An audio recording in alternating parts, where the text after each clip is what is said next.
Hello. Thanks for joining us today for this virtual conversation. We are here in Godfrey, Illinois, with record store owner Billy Hurst.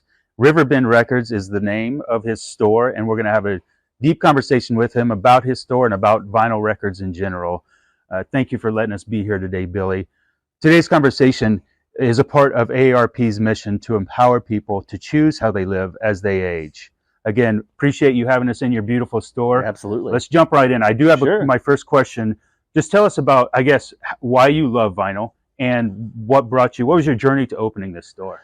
I mean, it all really started as a kid, just digging through my parents' record collection. I was one of those kids that just loved music, lived music, and luckily I had a great set of parents that encouraged me to play the records, don't touch the records. They taught me how to play the records, how to put the record on the spindle, on the turntable, and then when you're finished, put it back in the sleeve, and not just leave it around. So they taught me proper care, but how to appreciate not only the music but the format. When vinyl went away in the in the 90s, and when everybody was buying CDs, myself included, I still collected records, and that's how I built the majority of my collection. Was when everybody was getting rid of their records, I was kind of digging through boxes in dark, dank record stores, and when people were buying CDs and everything, I was buying CDs and records, but I was buying records for nothing, right. $4, $5, $6 for $1, and pretty much built my collection on that, not ever thinking that it was going to be an investment down the line. It's just, I love the format. I love the music. Moved down the road, joined the workforce, started doing things. The stock market crash, everything in 2008 kind of led me to a career change. I was a musician, artist, moved back home and started working construction, and did that for 6.5 years. And then all of a sudden the market, the housing market crashed, and had to find something else to do. So I became a professional photographer, and that led to my real job today. Is I'm a professional photographer for the St. Louis Cardinals. I'm a team photographer for the Cardinals, but this came out of necessity, because while I am the photographer of the Cardinals, I also am, or was, a youth sports photographer. So I shot all the youth sports from T-ball to college, and pro even. And we started that around 2010. Had a business called Front Row Photo here locally. And when COVID hit, we had to find something else to do, because there was no sports. There's no youth sports in the area. And you can't sit home for a year and not do anything and not draw any kind of a paycheck. So I had the discussion with my wife. The record store was always going to be, because I've always loved records. It's always was a plan, a long-term plan for us and for myself as a retirement plan. But it was kind of kicked into high gear, and out of necessity during COVID. This place became available. I would have never in a million years thought this location would be available. It was Black Sporting Goods for 40 years previous. Of course, COVID negatively affected their business as well. So unfortunately, they closed. We saw the location was available, came in, and were able to work out a deal. And like I said, it was definitely going to be something I was going to do down the line, but never this magnitude, never this big. But out of necessity, it worked, and Riverbend Records was born. That's awesome. Yes, that's where we're at today. This is a beautiful store. Thank you. I enjoy coming into it. Absolutely. In today's digital age, what draws people, I guess, back to vinyl, I guess especially older adults?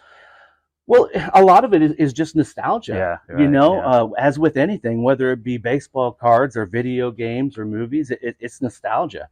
I think you want to recapture a little bit of your youth, and this is one of the best ways to do it, because the music never changes. Funny thing about music is you can hear a song, and you can, a lot of times, take you immediately back. Right. You'll remember the first time you heard that song. Maybe it reminds you of, your time you spent with your parents, or maybe your first girlfriend, or your buddies at your first concert. There's so many different memories associated with music, and I don't think anything positively affects you like that does. So I think a lot of it is just nostalgia. Right. Yeah.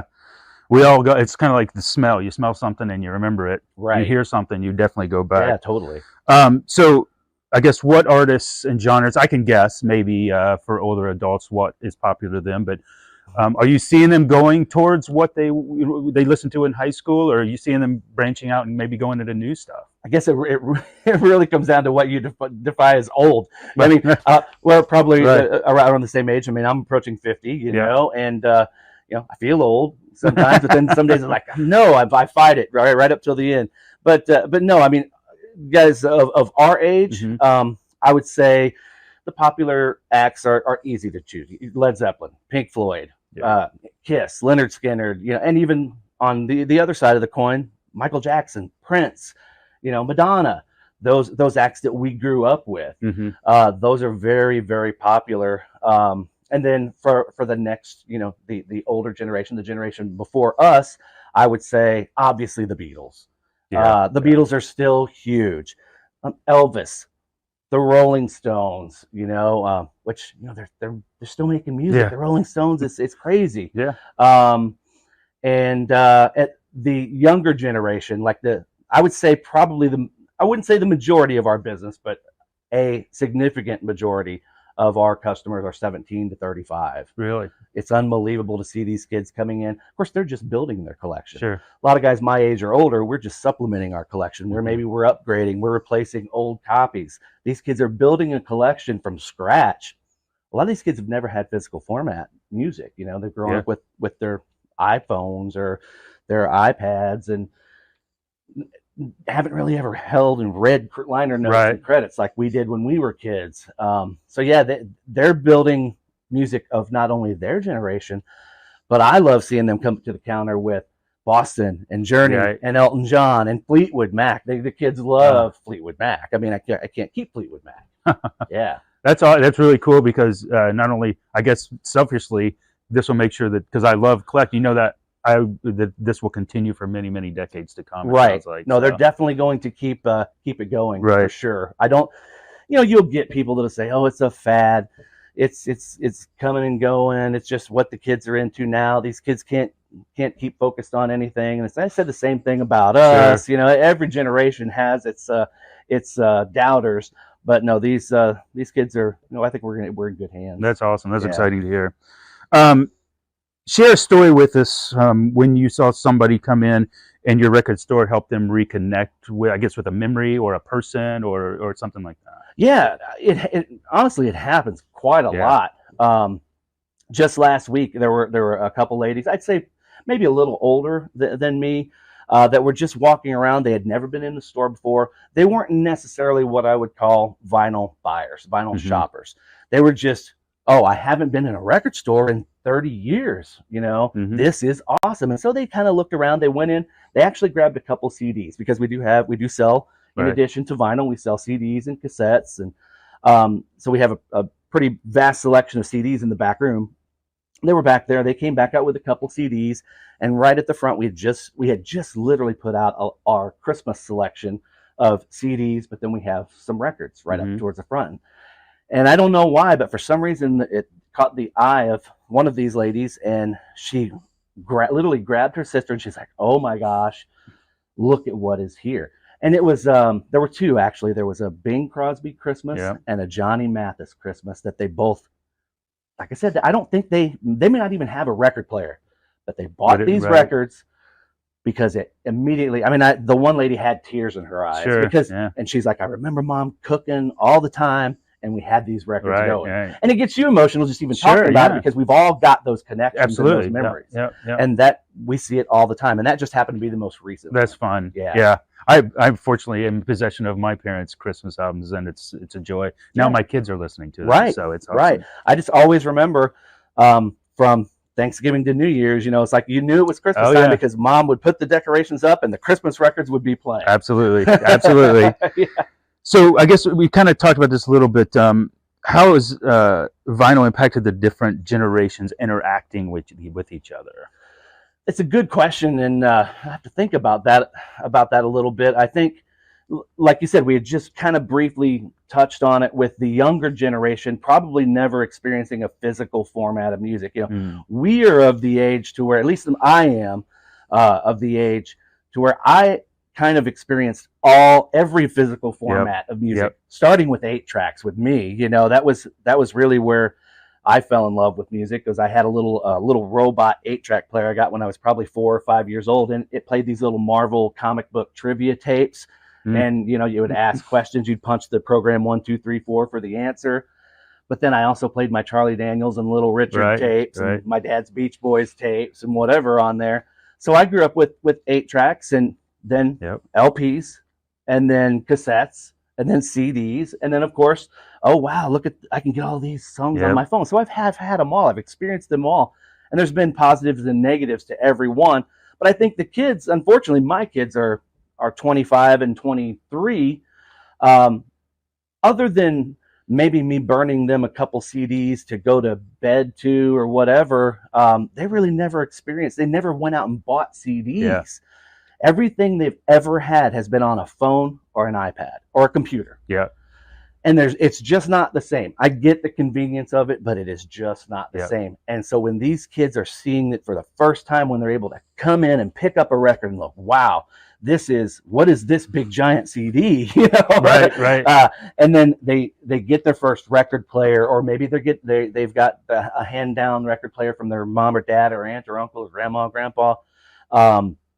They're really falling in love with it, and I think that's from their perspective, it's really cool. But it's also kind of impacted the older generation, myself, and even older than myself, because now we're able to interact with sometimes 2 generations and 3 generations spanning at the same time at a record store. It's pretty cool, you know, because some of the younger kids, like I said, they're buying Elvis.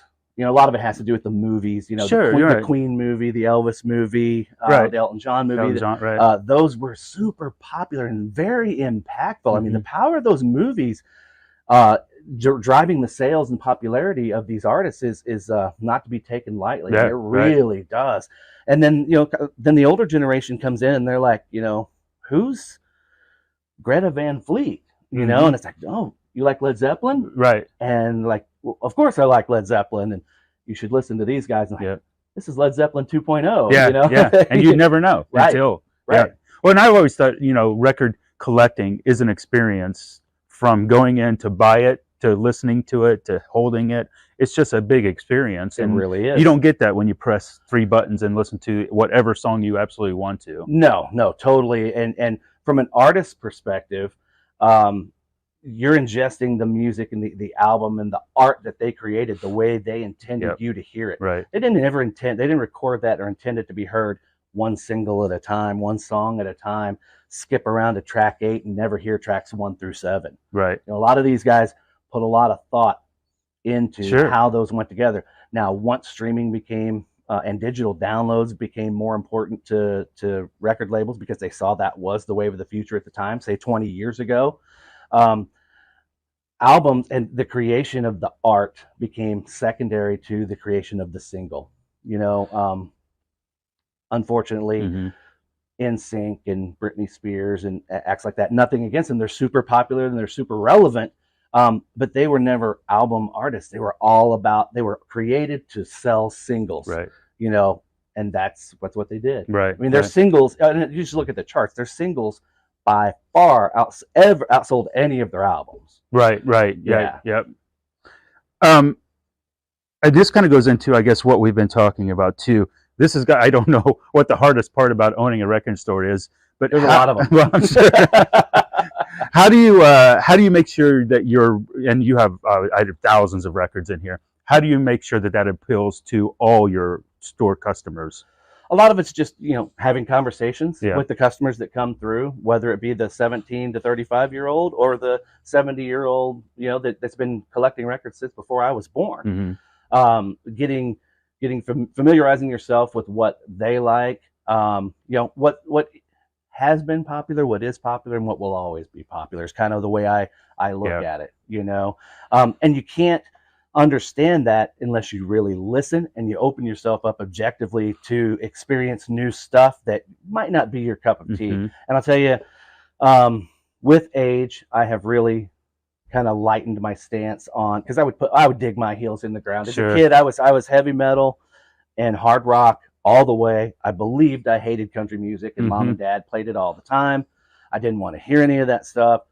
And then all it took was an artist named Garth Brooks in 1989 to change my perspective on that. And then I went back, and of course, country music exploded in the 90s Yep. with artists like Garth Brooks and Travis Tritt, Clint Black, Alan Jackson, and so on and so forth.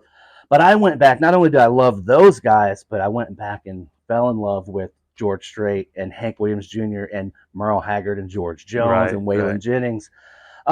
So yeah, you've got to be open to listening to stuff that you maybe you once thought you hated, because trust me, your ear and your taste change. Just like even taste. Like you may not have ever liked sushi, Right. but you get to an age where if you give it a try, you're like, what have I been missing out on all my life? So yeah, just being open to change and, Right. and new things. Right. You're not going to always like everything, but Right. at least giving it a fair shake. Right. And having a plethora of different options for folks is Right. obviously very important. Basically, like now with the kids, we keep going back to the kids. They have like the Spotify. Like if they like Greta Van Fleet, well, if you like this, then you might like this. Right. Just talking to people in here, that we're our own Spotify. That's right. Exactly. Yeah. Yeah, Yeah, exactly. yeah. Have you ever heard of this band? Right. Who are these guys? Man, we get a lot of that. Like we'll play stuff, and coming into a record store is unlike anything else, especially if you're a music fan and you're getting into it. The experience of being in a shop, I can't tell you how many people buy things just because it's playing over the speakers. Oh, What yeah. is this? Wow, this is amazing. Yeah. Oh, this is the new Silk Sonic, Bruno Mars. Right. Yeah. Yeah. Listen to something that you would never put on, but Right. it opens your mind up a little bit. 100%. Now this is, I want to know, how do you think modern technology is playing a role in the vinyl experience today? Oh my goodness. The perfect example, I can think of two off the top of my head. And one is, we mentioned earlier the Rolling Stones. God bless them, 80 years old, still out there making new music. We're fortunate to have these guys here still. Unfortunately, we only have 2 of the 4 Beatles remaining. But I'm not sure if you heard, but a few weeks ago we got a new Beatles song. Yeah. And that's all due to technology. Artificial intelligence was able to get it. So I think it was like the mid-90s, early to mid-90s.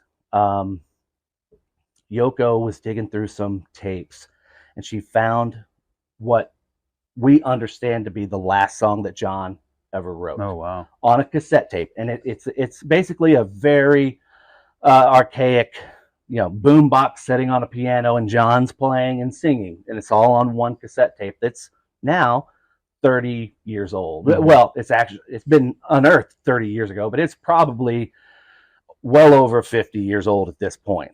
And so she gives it to George and Paul and Ringo at the time and says, let's see if we can do something with it. And they just didn't have the technology to get everything. They were able to get 1 or 2 songs worked out of it, but this one particular song couldn't do anything because the piano was kind of muddying up the vocal and everything else.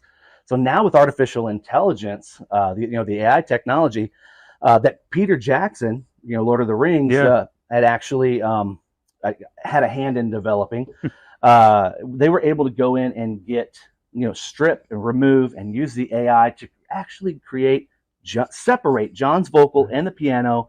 And then George, who had recorded a track, George has been gone now for a handful of years, but he had tried laying down a guitar track. They were able to get his track, and then Paul and Ringo came in, and they were able to actually have the last true recorded Beatles record, thanks to technology. Right. That's the that's the mind blower to me. Right. I still can't wrap my head around that. And then secondly is the advent of a new technology. It's been around a little while, but it's a DSD. It's direct stream digital. It's the highest lossless form of digital capture you can have. So essentially, what they're able to do, and in this group here, Mobile Fidelity, they're a label. They're an audiophile label. So what they do is they produce records of the highest audio quality. They're a little bit more expensive. This particular record runs about $100. But what they've done is they've taken a record that we're all extremely familiar with, came out in 1978, Van Halen's debut album. They have captured it on direct stream digital and are able to go in and manipulate it to the finite degree. Right. I mean, just amazing, amazing things they're able to do with the sound quality. And with a tape, a master tape, it has a finite amount of plays to it. You know, whether it's being played or whether it's just being stored, it's only going to be good for a certain amount of time. You know, oxidation will hurt it. So many different things can hurt it. And so from the first time it's played till the last time it's played, it degrades every time. Right, right. Well, with this DSD lossless digital, they're able to capture it. Mobile Fidelity comes in with a tape machine, and they're able to play off the original master tapes, capture this lossless audio, and then go in, take it back to their place in California, and just get in there and just make it as good as it has ever been. And then they have the technology to press it where it sounds like literally better than you've ever heard it sound before. I mean, you put it on, and the sound stage is just so broad. I mean, you're hearing things. We've lived with this record since 1978, Right. And when I heard it for the first time, I was like, "Holy cow!" It's literally like hearing it for the first time again. That's crazy. It's unbelievable. Now, do you have to have a special record player for? No. Okay. These actually will play on any 33 and a third. This not some of them are cut at 45 RPM, which is a little bit the higher it turns, the better it will sound. Oh, okay. So it'll play on any 33 or 45 turntable. Oh, interesting. Yeah. Well, that's good. You don't have to go buy a bunch of new No. equipment. Yeah. Like I said, though, they are pretty expensive. You know, they're pressed on on the front end. Finest quality vinyl that is around. It's a super vinyl, something that they have put out. I mean, it's the purest form of vinyl, no additives, no injections, no color. It's actually crystal clear, which vinyl is. Most people don't know that. No. The black is a dye that's added to the vinyl. That pure vinyl is clear. Yeah. That's interesting. Yep. I guess tell us what your advice would be to somebody, and we've talked about both categories, someone who's just coming in to record collection or someone who's just restarting where they ended up 30 years ago. Right. What advice would you give to them? I mean, probably first and foremost, you know, make sure you've got a decent turntable to play your records on. You don't have to break the bank and because they make turntables that are $5,000 or more, you know, but I'd say, you know, get a decent turntable, and we sell them all day long. Our most popular turntable is like a $200 turntable, and it's I call it old school. You can hook it up the old school way with the RCA cables, or, you know, audio cables. Or what's cool now is they have Bluetooth technology, and you know, we were talking about earlier about the advancements in technology. This is one thing that I forgot to mention, but the new turntables, you can just set them down. You don't have to have wires running all through the house. Bluetooth it to any powered speaker or even a sound bar that everybody's got a sound bar in their house, right? And they sound fantastic.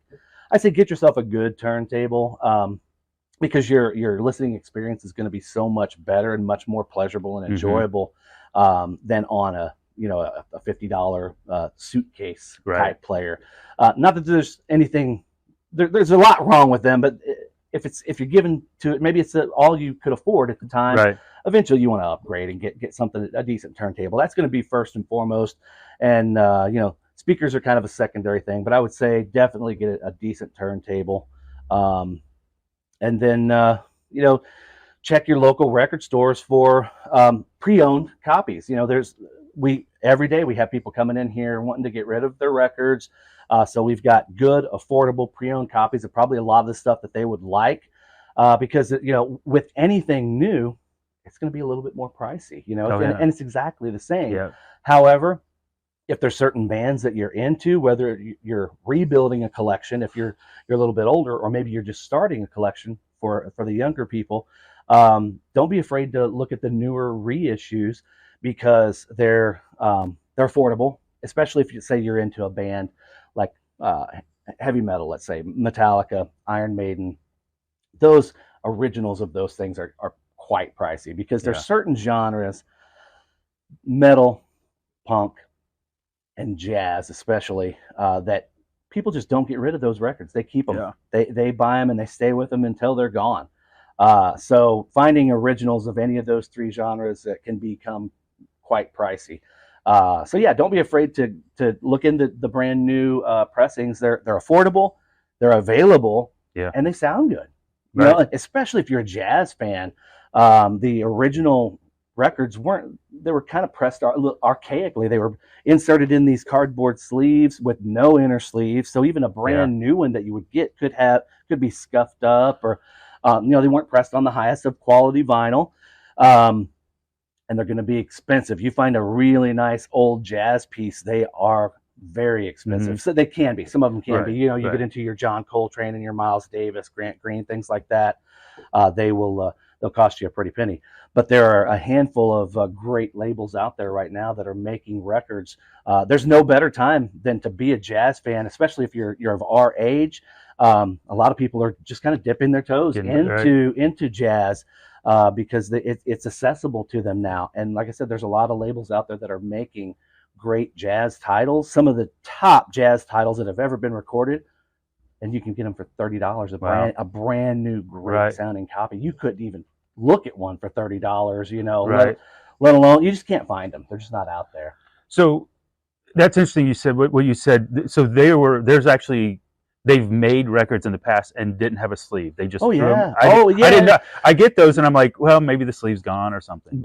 I mean, back in the 50s and 60s, it was just nobody looked at records as ever being a collectible, right? You know, and some people still don't. But the reality is, you want to take care of it and preserve it, to the best you can, the best of your ability. And an inner sleeve, whether it's even a paper inner sleeve, or a lot of the higher end collectors and audiophiles will ditch that paper inner sleeve immediately, because it causes, not only are you getting paper dust and fragments on the record, but it's causing scuffing and scratching.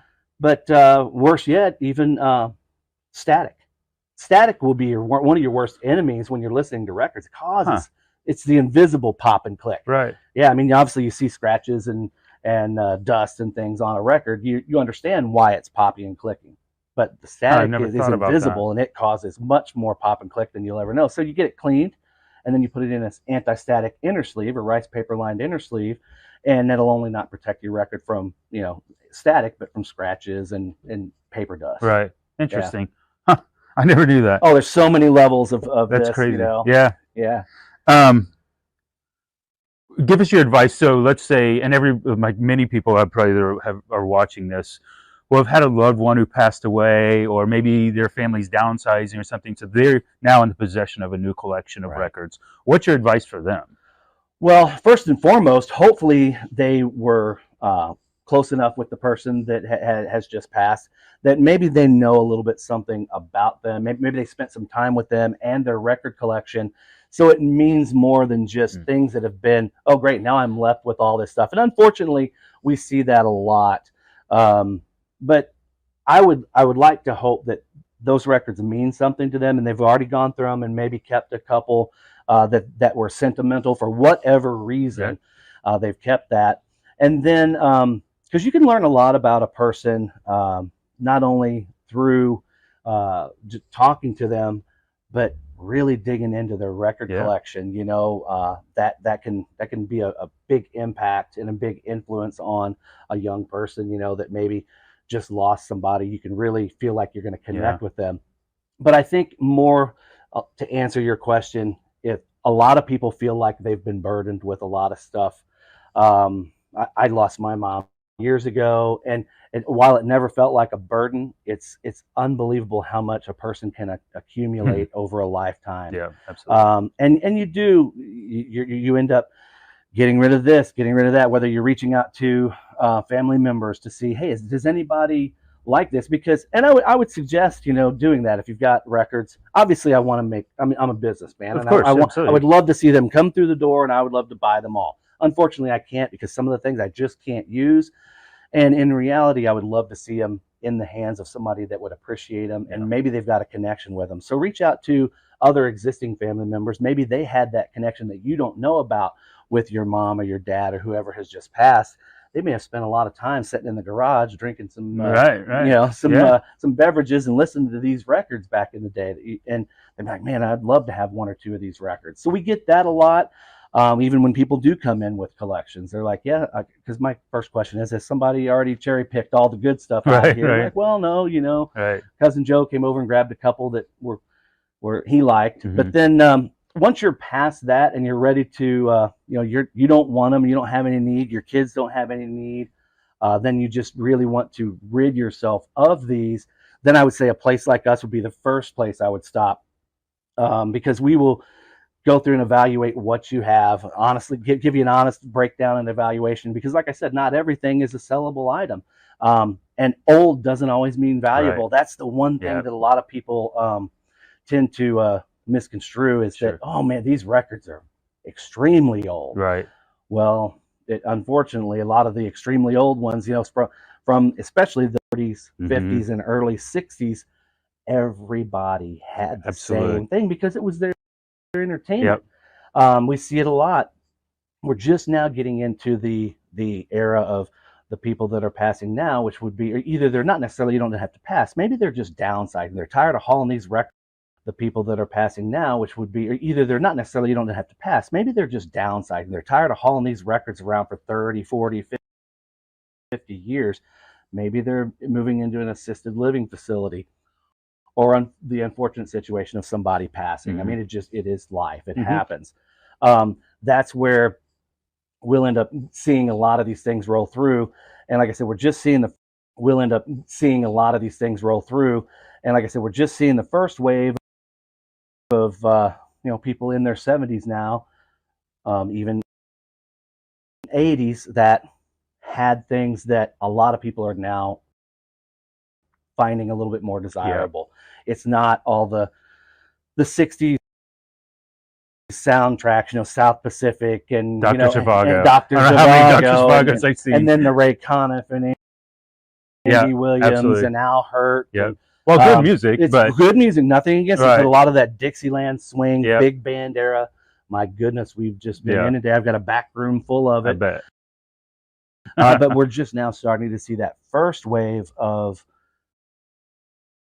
Stones and Beatles and things like that. The people that collected that first wave of rock and roll, which is going to be interesting. If you're a record collector, hopefully we'll see more of that. And buy those records. They were through like Record Club, the Columbia, the Columbia House, BMG. Well, we all know how many CDs have we all ordered from college. Columbia That's House. exactly. And our collections were built on that stuff.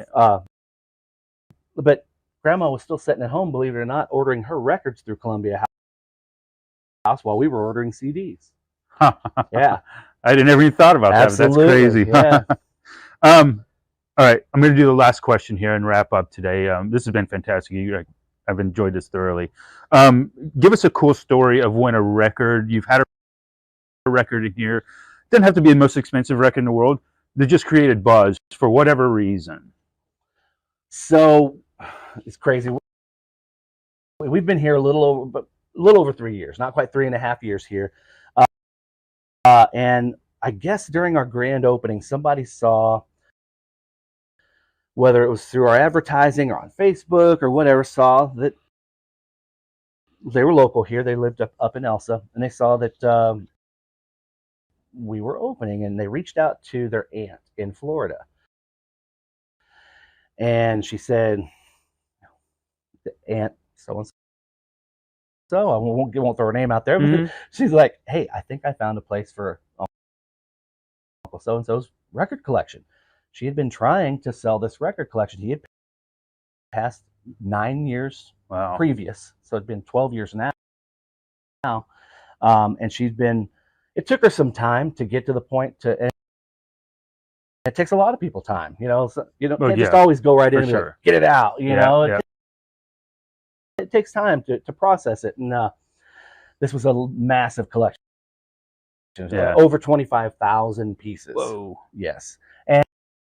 And so 2 problems there. It's extremely large and it's in Florida. Right. But the lady called. We've had several conversations over the phone.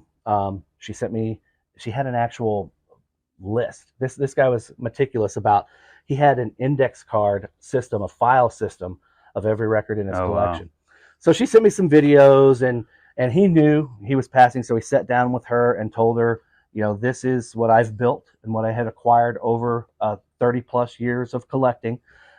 These records that have these certain orange stickers on them are what he felt were collectible records. And here you go. And he left her with this, and it was kind of her money to travel on, or kind of start a retirement on, I guess. And so she reached out to a bunch of places in the Orlando area, and they were obviously interested because this guy had put together a pretty immaculate collection. But she wasn't getting the offers that she felt like were fair, and they wanted to come in and cherry pick. Nobody had the capacity or the capability to take on a 25,000 piece collection. It's a lot. In hindsight, I may have been a little bit crazy taking it on, but I had a friend in Orlando that went down. He did me a solid. She agreed to let him come in, and he spent like 6 or 8 hours just going through the collection, sending me pictures, and we communicated the whole time. And he's like, yes, I think this is worth you taking the time, making a trip to come down here and lay eyes on. Wow. So I told you, I work for the Cardinals, so I would go down every spring training. So I went down a few days early, one particular spring training, and he and I and another friend met up, and we spent a whole day at her place and went through everything and realized it was a collection worth really seriously making an offer, sitting down and talking with her. And she was here and I was here, and we ultimately met here. Got there, and got it done. It took us about a year, maybe a little over a year, to get the deal done. But just imagine going through 25,000 records, and we needed the inventory. We have a big space to fill, so that was one of the reasons I took it on. But the other reason was he was from the area.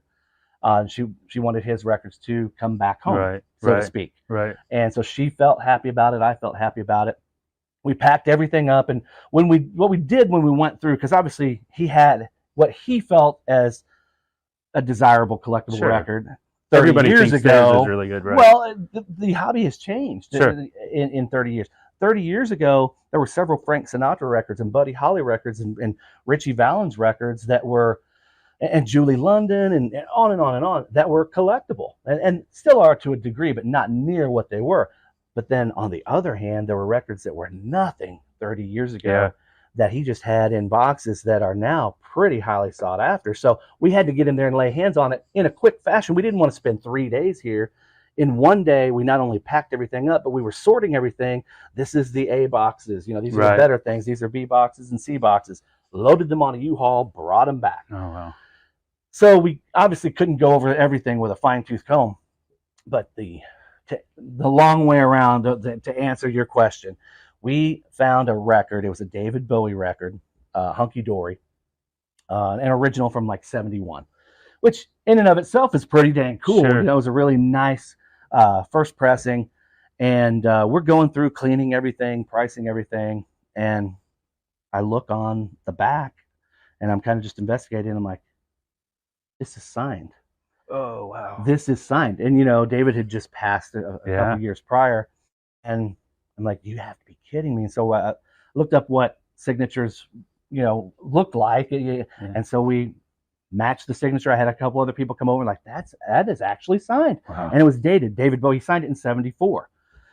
And so that was extremely cool to find that in a collection that we never even knew. Right. But we put it out, and I think it maybe lasted a day or a day and a half. But that was a really cool one. And then, we've had these records set in here the whole interview.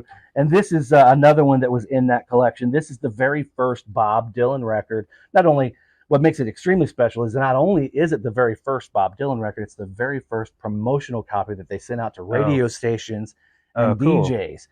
So imagine being a DJ in, say, 1962, and this record comes across your desk, and it's like, who the heck is this Bob Dylan guy? It says right here, a new star on Columbia Records. And so that is kind of cool. It is a very valuable record, especially in the condition it's in, but it's a conversation piece. Right, and we've got it priced a little higher because it's one of those things like, this is my I don't want to sell it price. We all have that on certain things. And so I've had this up behind the counter since we've opened, or since we actually got the collection from Florida. Gotcha. Which we knew this was in there. There were a couple really nice early promo Dylan pieces in there. The other ones have sold. This one hasn't yet. But it's such a great conversation piece, because people will be like, what is that? And Right. when you tell them, they're like, that's pretty Yeah. awesome. He looks like he's 15 there. Exactly, exactly. You know, we're fortunate enough to, like I said, still have him out making music. Right. Right. Yeah. Yeah. Very good. Well, hey, I really appreciate your insights, your awesome stories, and letting us be in your unique store here. Yeah. No, thank you for coming in. I appreciate you guys coming in. This is fantastic. Again, Godfrey, Illinois. We're with Billy Hurst, the owner. Very nice guy. If you ever get down this way, come in and talk to him. He'll be happy to help you. Riverbend Records is the name. This is Jeff Scott. I appreciate everybody viewing us today. If you want to see what's coming up, go to aarp.org/il. You'll see what virtual events we're going to have in the future. I hope you enjoyed this one. Again, have a good day. Bye-bye. Awesome.